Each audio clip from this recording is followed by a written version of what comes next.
The advertisement, loosely pasted on my town's notice board, seemed simple enough. On the white paper, words were crudely scrawled onto it, almost like it was written by some kid who had nothing to do. Society not good enough for you? Do you crave perfection? Come on down to Pinewood Docks, Warehouse 5, and take part in a special experiment by psychology expert Dr. Austin Ryder. Spend 5 days living in Utopia, and if you regret it in the end, we will give you $1 million. No strings attached. The poster screamed in my face. Now, I wasn't that interested in whatever experiment it was talking about. I mean, I wasn't just keen to become some evil scientist guinea pig, but what really interested me was the $1 million at the end. Yeah, I'm a sucker for money, but what did you expect? I'm currently attending a university right now, and those courses cost a ton. Plus, my parents aren't keen on floating a few bucks my way, and I'm having difficulty making ends meet as a waiter and part-time blog writer, so I have to take any opportunities that are handed to me. Oh well, I mean, maybe a few days couldn't hurt, I thought. It's my vacation, and I don't think the manager would hardly care if I just didn't show up. He would just frown at me when I returned and dock my pay, which wouldn't matter, because I would be a millionaire by then. Since I didn't know much about the experiment's details, I decided to play it safe and take my wilderness backpack with me, filled with the usual energy bars, water bottles, pocket knife, and of course, my trusty journal. I will probably be writing down the events of the next 5 days so that I could have something interesting to post on my blog, and hopefully get more followers then. I assumed anyway. After a few hours of walking, I finally chanced upon Warehouse 5. It was an ordinary warehouse, save for the fact that a large red banner was dangling loosely around the main doors. "Welcome to Utopia," the banner exclaimed. Well, I guess it's time to face whatever experimentations the evil scientists have prepared for me, I sarcastically said in my mind as I pushed open the doors. The room behind the doors had a small table with a chair, a computer, and a person that I assumed to be the register, or whatever a person behind the registration counter is called. The register looked like those female secretaries you see in movies. You know, the usual bun hair, black-rimmed spectacles, and the look of disapproval that was as though she hated everyone in the world. I walked up to the counter, and she looked up. I puffed up my chest, but before I had a chance to say anything, she just spoke in a voice that had a monotonous tone. "Are you here for the experiment?" she said. "Yes," I replied, a bit unnerved by the tone. It was almost like she didn't want to be here. She quickly scribbled something down in her notepad before looking up and speaking in the same monotonous tone. "You'll be living with the Bakers. They live in the yellow apartment, 14 Pinewood Drive." I paused. What the hell kind of information was that? I tried to ask what the experiment was about, but she didn't look up again. After a few minutes of me trying to get her attention and failing to do so, I sighed, and presuming the double doors behind her where I needed to go, I stepped through those doors. I was shocked at what I saw. The landscape around me, the setting, was strikingly identical to a normal neighborhood. I was standing on a normal road with normal houses on both sides of the road. Fire hydrants, lamp posts, trash cans, and other normal stuff I would find around the neighborhood I live in were also there. I was standing in an ordinary suburban neighborhood. However, something was wrong. The road I was standing on, it wasn't the normal gravel or concrete road I would always step on when I went back home. It felt strangely soft, like foam or cotton. Every time I took another step, I could see the depression my shoe made on the road before it returned back to normal. In addition, the closer I analyzed the neighborhood, the more it looked fake. Like the road, the entire neighborhood, houses and all, looked soft and squishy. It was almost like I was in a large bouncy castle that was modeled after a neighborhood. I was a bit unnerved at this, but I didn't really care too much about it. Maybe this is the experiment. Maybe I have to test out how similar this is to real life, I thought as I tried to reason it out. After taking a few more steps, I could hear the doors I just passed through slam shut behind me. I looked around and sure enough, the doors were locked. I had to admit the doors were now so different beside the fake walls that made up the room. I guess I'm going to spend 5 days in this weird place, I thought to myself as I carried on walking. Walking around the neighborhood, I could see a notice board in what appeared to be the center of the place. Like everything else, when I touched it, the notice board was also soft and foam-like. Words were imprinted on the board, and when I read it, it was something like, Rules of Utopia. 1. No killing is allowed in Utopia. 2. No crimes can be committed in Utopia.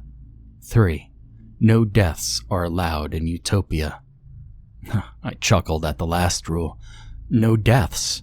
The first two I could understand, but how is it possible to allow death, a natural part of life, to just stop? Well, this place is called Utopia after all, so I would expect death to really damage this supposed paradise, I thought. Still thinking about the last rule, I noticed that the sun was setting. Like the fake sun, in the fake sky, in the fake neighborhood. The sun that shouldn't be able to move at all was setting. This unnerved me even more than the rules, and I began to wonder what the heck this place was, and what experiment I was exactly in right now. Pretty soon the sun set, but what was even more unnerving was that even though there were lampposts, they weren't lighting up, which left me in complete darkness after a while. Unnerved but not panicking, I quickly took out the torchlight in my wilderness bag and switched it on, filling the neighborhood with light. Well, I guess I better follow the register's instructions and find the bakers, I thought to myself, and I began to start searching for the yellow house. Sure enough, I found it. I stepped on the foam stairs, pushed the foam door, and found myself in a foam living room. The interior of the house was also like the neighborhood. It had the usual kitchen, dining room, bathroom, with the usual furniture, but they were also made out of foam. And I began to wander about the house, wondering out loud if the electronics even worked in this neighborhood. Eventually, I got tired wandering around the house and not finding any apparent food, given that the foam fridge wouldn't open. I ate my dinner, which consisted of snack bars and water. I'm going to sleep on the couch now. Hopefully the bakers wouldn't mind a stranger sleeping on their couch. Hoping this gets cleared up tomorrow. Day 2. I woke up to see a face staring at me. Needless to say, that it scared the shit out of me and almost made me jump off of the couch. After a few seconds, I realized that the face was human, and I was just looking at a person, making me feel a sense of relief. After noticing that I was awake and breathing rapidly, the person immediately stood up and extended his hand toward me. "Hi, my name's John Baker, what's yours?"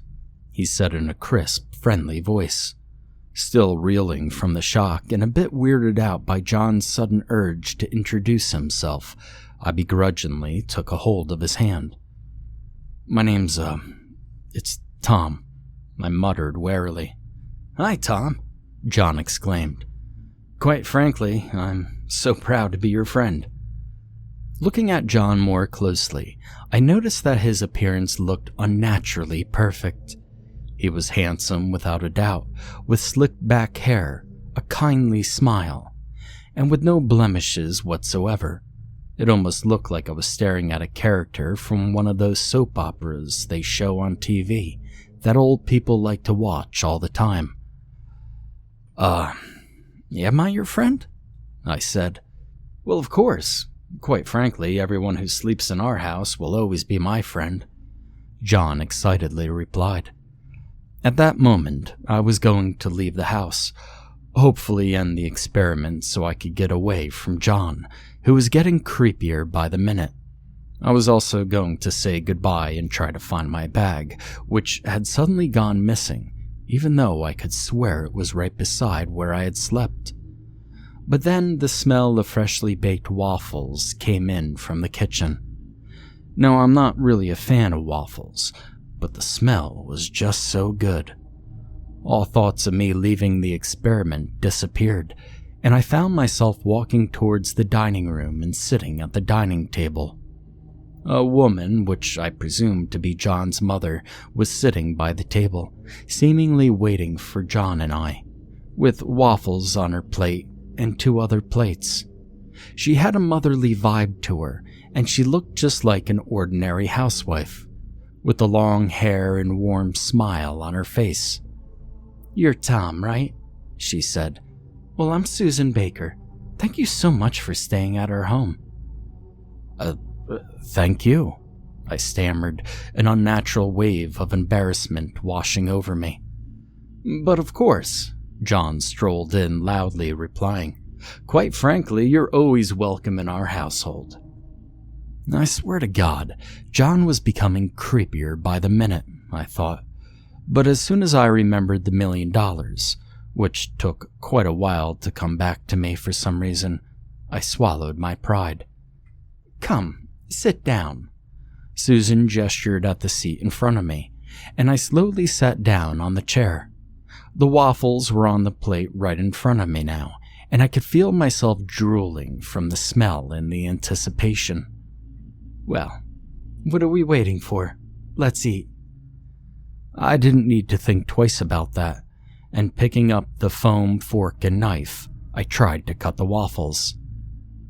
I say tried here because I couldn't cut the waffles, not because it was too hard, but because it was made of foam. The waffle wasn't a waffle. Everything wasn't real. I laid down my fork and my knife and looked around me.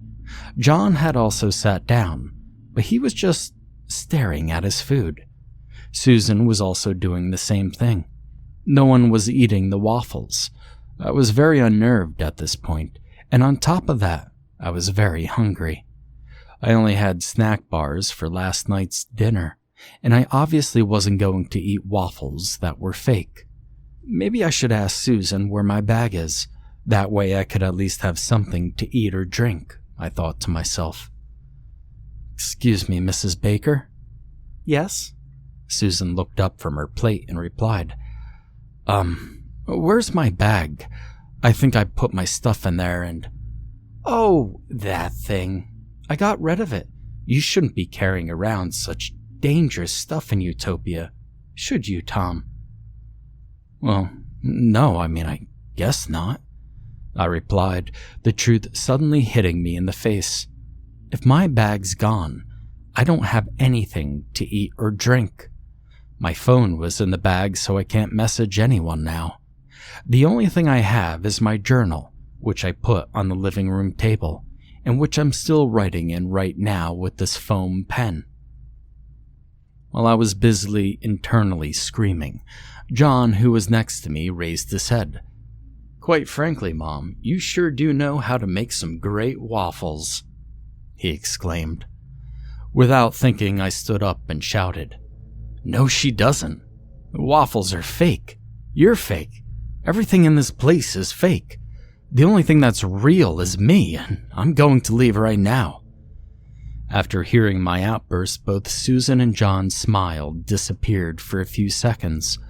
But then, just as I thought they finally understood, both of their smiles reappeared with alarming speed, and Susan simply said, "Are you sick, Tom? Do we need to get you to a doctor?" And that was it. I stood up in a fit of rage and stormed out of the fake house. Oh, fuck this place. Fuck this experiment. I'm getting out of this nightmare. I thought as I moved towards the doors leading to the outside. Only there were no doors. For some reason, in the same place that I first found myself in when I entered this nightmare, the doors were gone, replaced with that goddamn foam wall. I rushed to the wall and kicked and punched it with all my might, but there were no doors there. Eventually, my kicking and screaming attracted the attention of the people around me, which I only just noticed. They were all coming towards me with the same smiles on their faces, and they kept saying things like, "Are you okay? Are you sick? Are you alright?"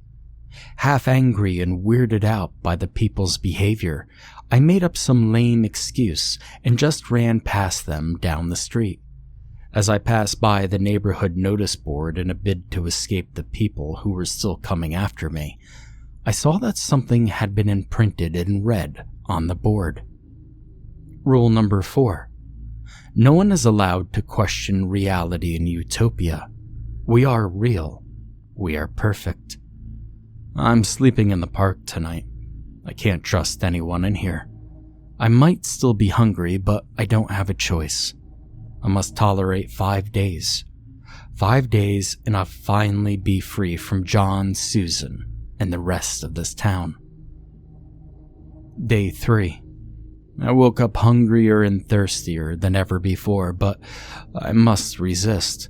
I cannot go back to that nightmarish house. I must resist. As I wrote this, something changed in the neighborhood. People were walking around the park, not taking any notice of me, talking to other people, like what you would normally see in a normal park. But this was not normal, and the people were not talking normally.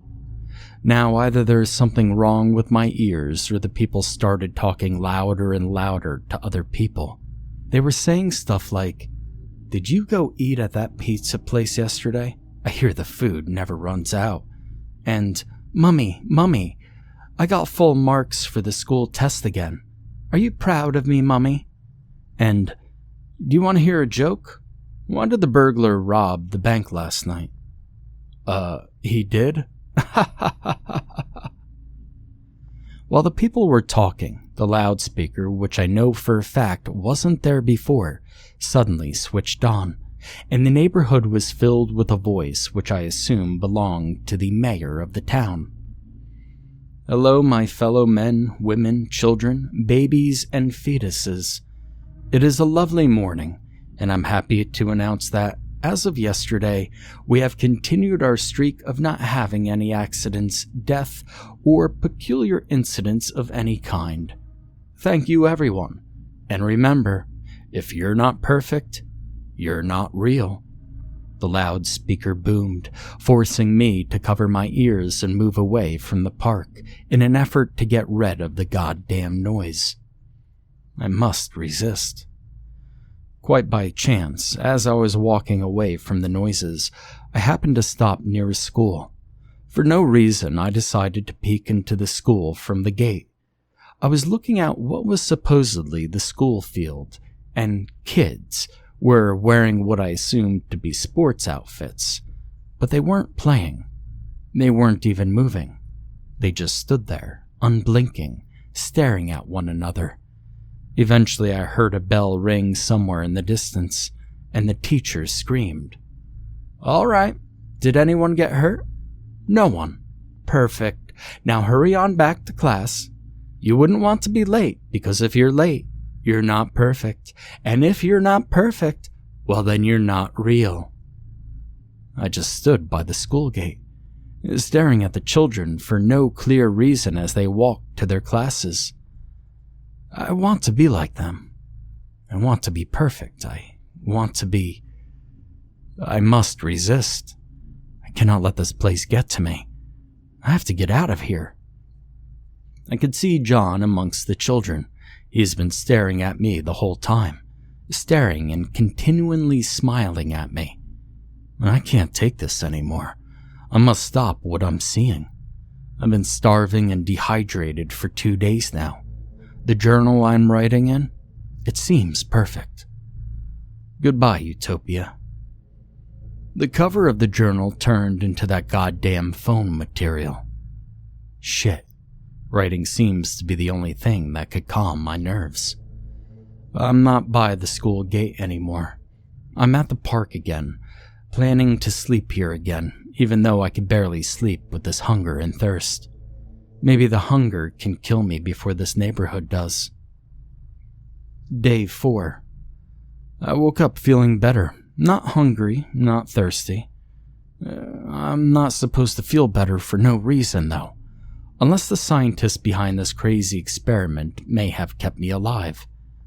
I just spent the entire morning screaming and cursing at the sky so that those bastards could hear me. They were the ones that did this. It was all it was all my fault. I was foolish to believe that I could become a millionaire in 5 days, and now here I am, alone in a world of perfectionists. I did this to myself. I can't blame anybody else. Maybe, just maybe I could hold out the last 2 days, not lose my mind to these people. But it's getting harder, and I'm tired of resisting. The mayor is speaking again. So are the people. The voices are getting even louder now. They keep repeating the same thing over and over again.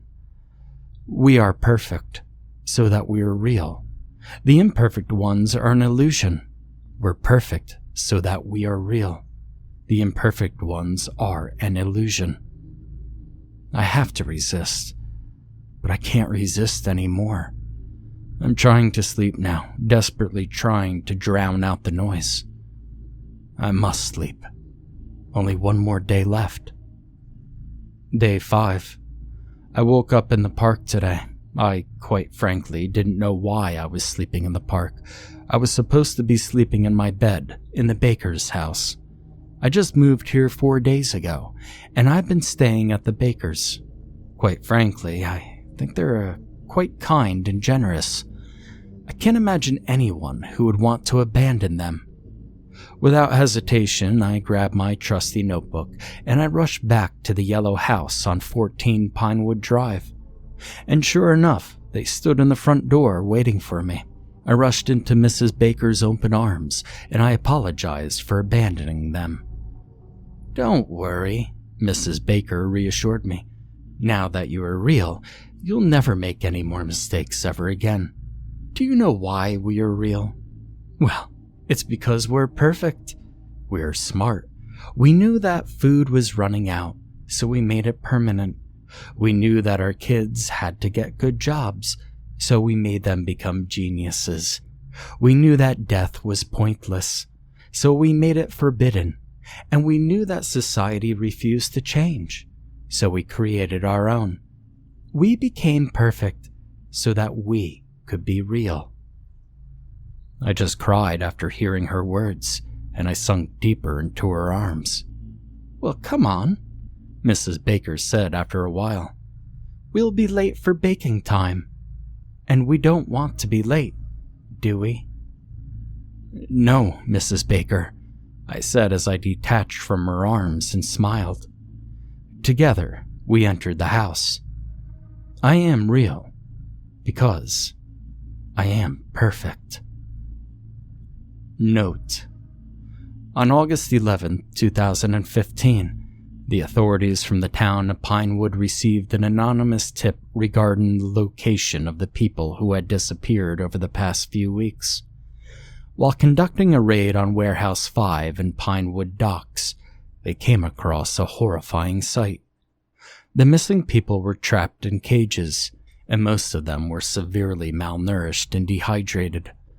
Dr. Austin Ryder and several people were arrested, and they admitted to hooking the victims up with hallucinogenics to make them believe that we're living in Utopia, where everything was perfect for them.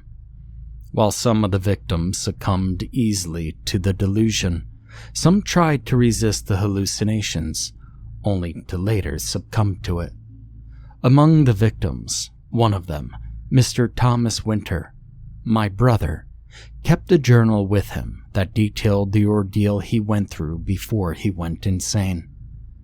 Now I'm showing you the contents of this journal because I knew, as his sister, that he wouldn't want anyone to share the same ordeal. And now, as I'm typing this, sitting beside my brother's bed, I could see him stirring awake and gesturing at me right now. The ordeal has left him mute, so he now forms simple words and starts up conversations using my keyboard and notepad. I'm going to show you what he just did right now. He sat in bed, grabbed my laptop, and typed one word: "I'm perfect."